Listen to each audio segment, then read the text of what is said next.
remember about the first days of television? Sitting and watching the test pattern before they signed on, which was in the afternoon. There wasn't enough programming to fill an entire day, so I don't think the station signed on till like 3 or in the afternoon, and then my recollection is that we saw some cartoons for a while. It was kids' time before the evening came along and more adult programmings came along. But they had a difficult time filling airtime because the network still hadn't produced a lot of programs yet. I think 1949 to the early 50s is when things started to come along. What I was waiting for is I was a big fan of the Lone Ranger on WXYZ radio, and so I wanted to see what the Lone Ranger looked like on TV. And so in the early days, we didn't have a TV. I went to visit neighbors who had a small 7-inch to watch the early programs, and then my uncle bought a TV, and I think it was up to 12 inches by the time the Lone Ranger came along. So we were living high at that point, watching those programs. And those are my early recollections of it. The station at that time was located in the Maccabees building, down in the Cultural Center across from the main library. And there was a window out over Woodward Avenue. You could look right down Woodward Avenue, and they had a program called Pat and Johnny that was on. Started in the afternoon, I think, and then went to mornings. Johnny Slagle and Pat Tobin. And it was kind of like the early Kathy Lee and Regis thing, and they would just talk about whatever came into their mind just to fill time. But it was all interesting to us because we had never seen any of this before. As time went along, of course, then they began to fill in with things like Johnny Ginger, and then ultimately probably the best known personality ever on Detroit television, Soupy Sales, which was so popular, I mean, everybody watched it. I mean, adults and kids.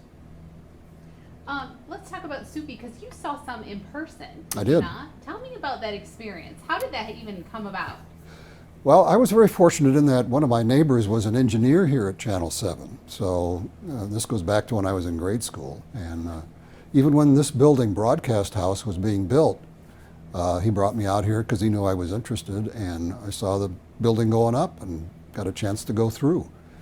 And Soupy had a program on at night called Supizan at 11 o'clock.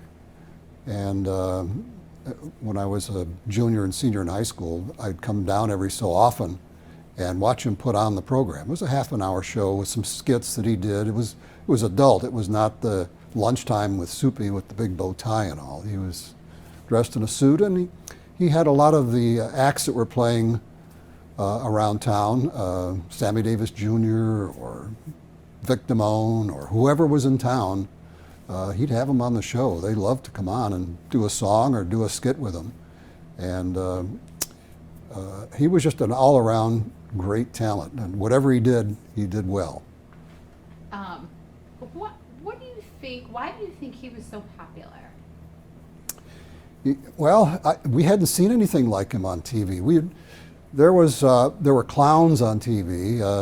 Clarabelle the Clown on Howdy Doody, and Milky the Clown was a local clown on TV as well. But Soupy was, everybody could relate to him. He had a very expressive face, number one, with a big smile. And he did pratfalls and dances and got hit in the face with pies. And it was kind of, it wasn't sophisticated humor, but to those of us who hadn't seen anything like this on television, it was a lot of fun to watch. And he was a very engaging character. So he appealed to the kids at noontime with his lunchtime program and cartoons and his puppets that he had, White Fang and Black Tooth and Willie the Worm and a whole cadre of of other characters on the show. But the evening was actually 11 o'clock was all adult. And so he appealed to both and was able to pull it off. Did you watch with the Lunchtime show as well when you were a child? Oh, sure. Wouldn't miss it. When you're in school, I didn't see it, but summertime, it was lunch with Soupy. I mean, you had to be, it was noontime, and you didn't miss it. At least I didn't, let's put it that way. And I think a lot of the people were the same way. You mentioned a lot of the other early programs. Any other ones you think in those early days that stuck out besides Soupy? Well, Auntie Dee was one, and Edith Fern Melrose with the Lady of Charm was another one. And I actually ended up, when I was, let's see, I would have been about 16, getting paid to be an actor on one of the programs here on Channel 7. In the early days, there was something called Traffic Court. This was in the days before Judge Judy ever was even thought of. But these were reenactments of cases that came into Traffic Court. And when it went off the air, the station came up with something called Youth Bureau. And they were the cases that came in actually to the Detroit Police Youth Bureau. And so I went down and auditioned. You went in the afternoon to the Youth Bureau, and they'd come up with these cases, and they would kind of pick you out of a crowd of actors that wanted to be on the show. And if you fit the story that they were trying to tell, that evening at 7 o'clock, you were on TV. And so I played a 15-year-old kid named Jim who was stealing money from his father's wallet and got caught. So he got turned into the Youth Bureau and went before a judge and got a stern warning that this can't go on, otherwise things are going to get more serious. So that was my reputation for a while. I was going to ask, did people see you and Of be course, like, oh yeah. my goodness? But I made, $25 for that, and it was large money in those days. So, and it was a lot of fun. It was good exposure, and it taught me a lot about being on TV. So what gave you the bug then to get into broadcasting? When I was in grade school, this engineer fellow from here at Channel 7, they had a son my age, and we hung around together, and another friend in the neighborhood put together what was called what we'd call a radio station. Didn't go anywhere, went between our houses by wire because we lived very close together. So I was interested in the engineering part of it, how you put all this together and make it work. And I thought I would end up being an electronics engineer, and that was my plan. But once we built this radio station, somebody had to talk on it and play music and read the news and that sort of thing. And I found that I was interested in doing that. And when I went into high school, we were fortunate enough to have a radio speech program at Denby High School in Detroit. And so I got to do more of that, read the morning announcements on the PA system at school, and we put together drama programs for radio. Detroit Public Schools had its own radio station, WDTR, and I was cast several times to do programs that were also broadcast on a local radio station. And so the more I got into it, the more interested I got to be. And my teacher saw my interest, and I said, well, what do I do? Where am I going? Where is this going to lead me? And she said, get into news. Now, this was in the 1950s. And so she said, get into journalism, learn about news. And I was interested in radio news at that time because television was in its infancy still. But as time went along and I went to college and took mass communications more and more, I got into the TV part of it. I ended up working at a radio station in Orlando, Florida, doing the news, and then the TV station came along and offered me $5 more a week, so that's how I got into TV. So then, let's fast forward a little bit to, it was about 1977, and you came into Broadcast House. How did that come to be, and what was it like walking in the building with the kind of history you grew up with here? It was kind of like coming home when I came here because I had known the building and been in it so many times. In fact, the chief engineer was Charlie Kocher, and I went to school with two of his daughters. So, it was just, there were so many connections here that it was wonderful. It was just an opportunity. The station wanted to amplify its news department with more and more people that were recognizable to a Detroit audience, and so they brought in Al Ackerman from Channel 4 and myself from Channel 2 and John Kelly and Jack Legoff from Channel 2, Marilyn Turner, and we all ended up here, and it was like old home week. We were all working together once again, so it was great. There are some promos that I'm thinking of where they have they kind of go around and steal the talent from everywhere. We got who you want. That was the name of the promotional campaign that they had at that time. And it was effective because then, I mean, everybody who you wanted to watch was here on Channel 7. It's my understanding, and I don't have the numbers to prove it, but that our ratings were like the highest of the 11 o'clock news, were like the highest of any in the country. We were pulling over 50% of the audience at that time.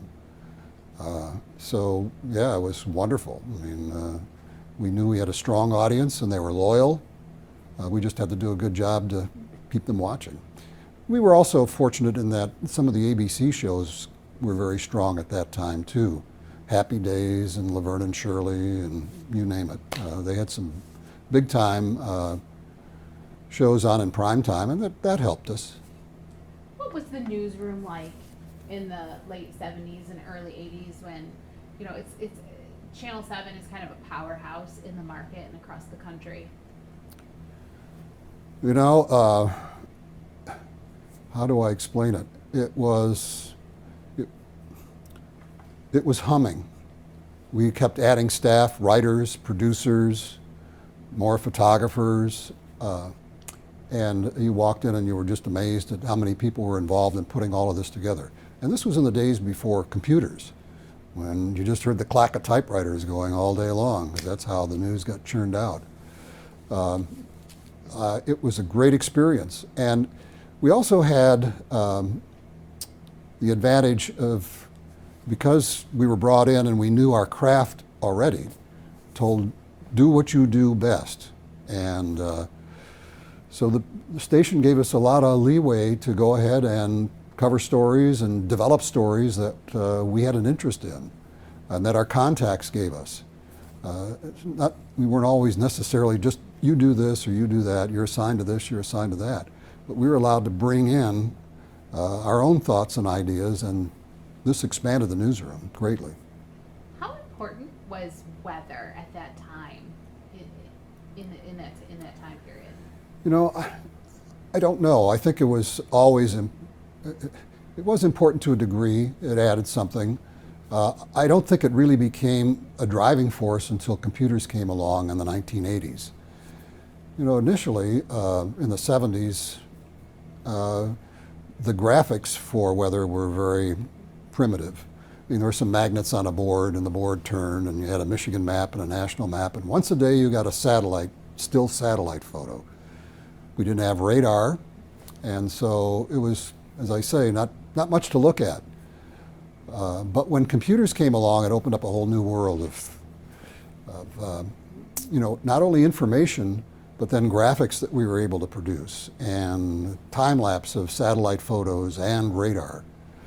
Then Viper came along, and Doppler 7000, we put up our own radar system here at Channel 7, the only one in town to have our own radar operational. We had an outbreak of tornadoes in Detroit and Highland Park, Grosse Pointe, I think it was in '78, July of '78.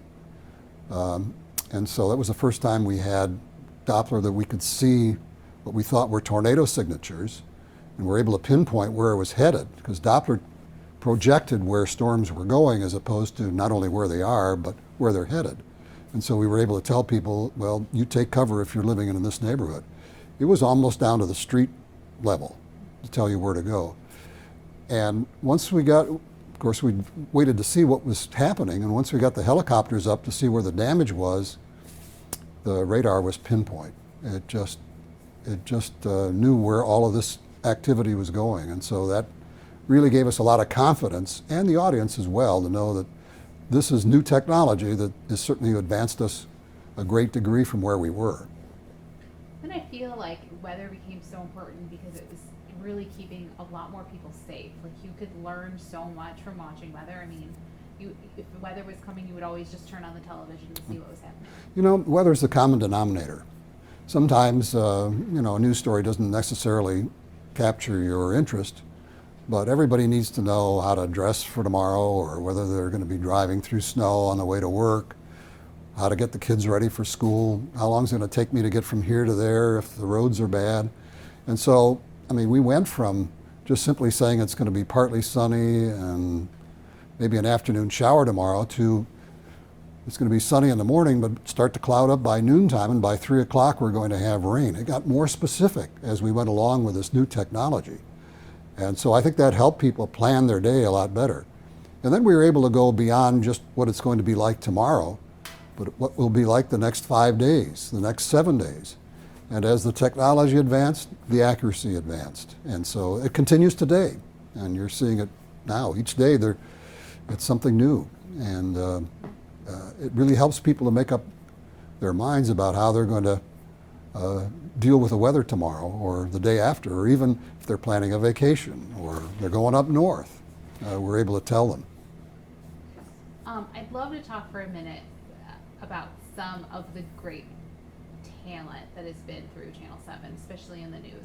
I mean, we have to at least talk about Bill Bonds for a moment. Sure. But then there's others, I think, too, that, have really made a mark on TV news, and on Detroit.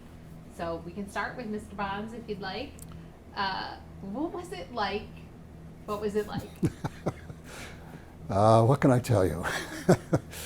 Bill was a great talent, and he knew how to connect with people across the screen. He knew how to speak their language, and it wasn't always just sitting reading a script, but he was able to put the script down and talk to people. His interviews were probably the best we've seen on Detroit television. But sometimes it was a real adventure going out there with him, because you didn't know where he was going or where it was going to end up or how much time you would have. They put the weather at the end of the newscast because they wanted people to stay tuned through the whole newscast in order to catch the forecast. But sometimes if Bill went on too long, I ended up with like a 40-second weathercast. And so I was truncated to the point where, wow, I don't have much time to say what the weather's going to be. So it was a bit of an adventure from time to time, but you knew how much Bill brought to our broadcast and how much of an audience is watching him. So you certainly couldn't deny him. After Bill,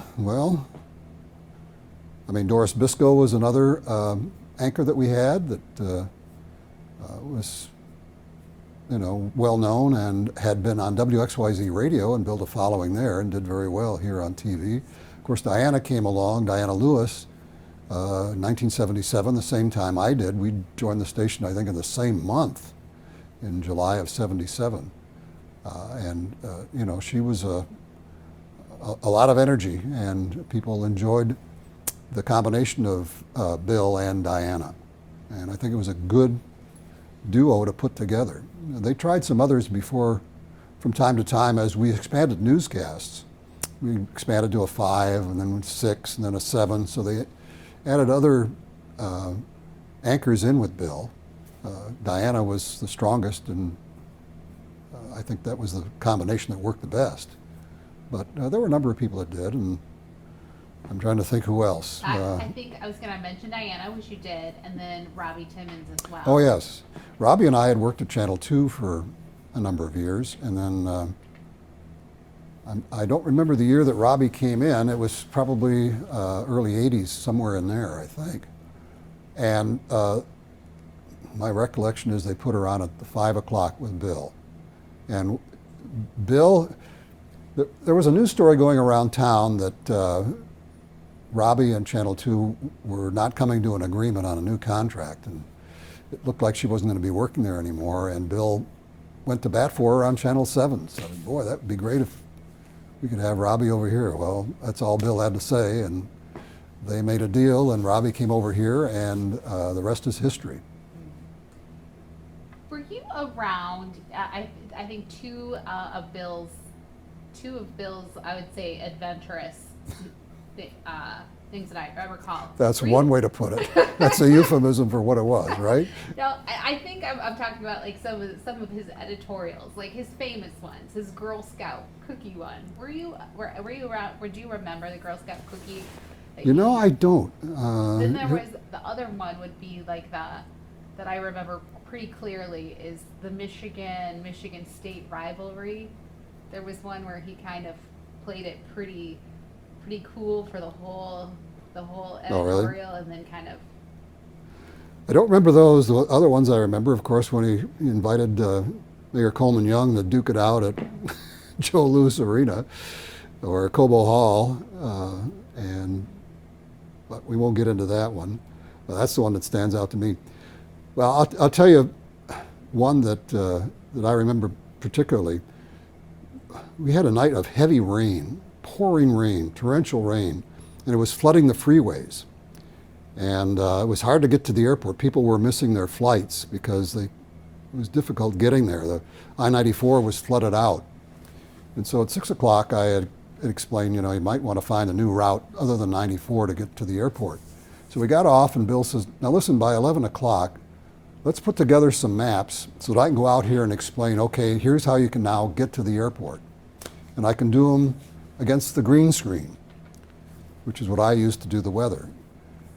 Well, the green screen is just a green wall behind you. You had to point and figure out where you were and look at monitors around in order to do it correctly. So I said, Bill, have you used the green screen before? And he said, well, it's nothing to it. I watched you, so I can do it. So at 11 o'clock at night, he started to explain where to go on 94, how to get off 94. But his right hand was pointing in the wrong direction. His left hand was pointing in the wrong direction, and he began to realize it. And finally, he just got frustrated and said, oh, heck, just follow the car in front of you. Oh, my goodness. There's a funny reel around here somewhere with that on it. Is there? I have not seen that one. I've seen plenty of others, but I'll have to take a look and see if I can find Bill Bonds on the green screen. Behind you is our stand-up Detroit neon sign. We dug it out of the mothballs someplace and got it fixed up. But Stand Up and Tell Them You're From Detroit is a campaign that really really resonated. It did. So tell me when you remember, like what you remember of the campaign and what you think the response was to it. Well, I think the response to Stand Up and Tell Them You're From Detroit is to make Detroiters proud of their city. We were going through some tough times, and we wanted to raise the enthusiasm for the city. And there were things happening here. Fox Theater was being redone, and Comerica Park was being built, Ford Field, all kinds of things were going on around here. And I think it was just a matter of we're part of this. We're all part of this. And we're telling the story each and every day here on Channel 7. We're with you, we're part of you, and we want you to be proud of what's going on here. Because if you go out and did a focus group, that was the one thing we found about people here, is they loved the city. They loved the area that they lived in, and they stood up for it, and they disliked criticism of it. And so I think it was a brilliant campaign, and all of these spots some of them were humorous, some were more serious, but the bottom line was, be proud of your city and be proud of what we're doing here. A couple other things I want to talk to you about. One is on this DVD, I know, you've got a segment that looks back at your health and science segment. So you were interested in informing people about health and science. Tell me about how that came to be, and how you were interested in doing some of that. Well, it came to be at the other station, so I had about 3 years of doing it there before it came over here, and they wanted me to do the same thing. So we sat down and decided, okay, well, how do we want to handle this? And I just said, well, I've got a lot of contacts now, and I hear regularly from them, and let's just start out doing some pieces and see where it goes. And they were fine with that. When computers came along, I had to spend much more time putting the weather together because of what was involved with all the technology. So I had to kind of limit how much of the science stuff I could do outside of the station. And we decided to do something called Medical Matters. Medical Matters was at least a once-a-week thing on Mondays. And so that gave us some focus on it. When you say science editor, I could do all kinds of stories on science. Didn't necessarily have to be all medical. But when we saw what people were more interested in, when we started getting feedback from emails and such, almost instant feedback on a story, then we decided, well, the focus is going to be all on medical from now on. And so then we began to do strictly medical stories. If there was a big story that broke, for instance, like kids with Rye syndrome, what's causing it? Why are these kids having a problem? Some are passing away. What causes SIDS? Those were big enough stories that we didn't limit it to one day a week. We were on it as much as we could get information. So it became an important part of our newscast, and I'm forever grateful to have a chance to do it, to go out and tell stories, and to have the input from so many of the medical community around Metro Detroit. It really helped to flesh out our newscast. We were expanding the time on the air that we had from a half an hour to an hour and a half to 2 hours. We needed stories to fill, and we needed compelling stories to fill, and this fit the bill. And then I wanted to go back in the time machine because there was something I was going to ask. Sure. When Broadcast House came to be in like 1959, and it was this brand new facility. ABC still owned. Yes. It was still owned WXYZ, and this facility was state of the art. Did you get to come and take a look when it was in its infancy here, Broadcast House? Absolutely.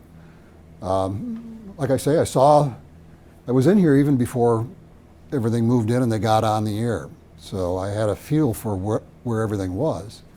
And then once the station was on the air, I came in here several times and went up to particularly radio I was interested in as well, and saw the radio station, and also then come in watching the control rooms and how they managed to produce shows. News in those days was very minimal. I think it was kind of a rip and read operation. I just took some things off the wire and read it at 11 o'clock at night for a few minutes. And because Soupy really took over the 11 o'clock portion of the broadcast day. So it was just being exposed to not only the latest technology in radio, but the latest technology in TV. Channel 7 in the days of the Maccabees building was very small. The control rooms were on like the 15th floor of the building, and the studios were on the first floor. So they didn't have a window overlooking the studio. They were just seeing what they could see on the cameras. When they came here, the control rooms were built right over the studio so that producers, directors could actually watch what was going on in the studio, the location of the cameras and all that. It made a huge difference in how to produce a program. And so the studio, there was only one studio at the Maccabees building. There were 3 here. They were magnificent. They were large, and you could produce 3 shows at one time, but you only did one at a time, but you could have sets all over the place. So yeah, it was an expansion was an obvious evolution of where we were headed, and that television was becoming more and more popular. There's a lot of questions about why that happened, but you know, just better programming as years went along and things evolved, and writing got better, production got better, technology got better, and we continue to evolve today. Or you continue to evolve today. I'm no longer in it. We've covered a lot of different things for a lot of different times. Is there any other things that you've been thinking about as we were getting ready for this interview that you were like, oh yes, I really want to talk about and put in, fill in the blank? Is there anything else? I can't think of any. Things that I think of are funny, but no. What I would say is it was a wonderful place to work, and those of us who worked through the 70s and the 80s and into the 90s often reflect on how fortunate we were to work those decades, because television evolved so much during that time. We went from very primitive productions to very sophisticated productions, and the airtime expanded. And And we had a lot of freedom to do things that couldn't do in the early days when you were very limited in airtime and also technology. So I think just feeling fortunate to be in television at that time. Of course, it continues to improve and get better and better, and I'm sure the people that work in it today will have the same feelings when they're through, when their time is up. But those of us that I've talked with who lived through that period of time, from the 60s through the 90s, even into the 2000s, just feel it was a very, very good time for us. We were very fortunate to work during those decades and be a part of all of it. You have covered some extreme weather events in your time here at Channel 7. Talk about what it was like to go through those, because you sometimes you put yourself in danger at times. Well, the one that I remember most clearly is we went out to California to cover the mudslides in 1998. And so we went out to San Francisco, and houses were falling into the Pacific, and they were sliding down the hills in Berkeley, California, outside of San Francisco. And then we went up about an hour north of San Francisco along the Russian River, up in wine country. And houses were coming down off of cliffs, and they were sliding down in these huge mudslides, and whole neighborhoods were being wiped out. And we wanted to get video of what it looked like. And so as we went up to where this was happening, we're going to have to climb up a hill, we encountered some police cars, and they called us over and said, "What are you doing?" And we said, "We're going to go up and shoot some video." And they said, "Give us your license, driver's licenses." We said, "Well, why?" And they said, "Well, in case we have to notify your next of kin." Well, it gave us pause for a moment. I said, "Is it that risky up there?" And they said, "Yeah." "Well, okay." So we gave them our driver's licenses and went up. And fortunately, nothing too bad happened, and we survived and came back down. And when we sent the video back here, some of the producers were saying, "This is better than the network stuff that we're getting right now." So we felt we scored a big one. What did Peggy say when you came back? Well, I didn't tell her at first. The story kind of came out later.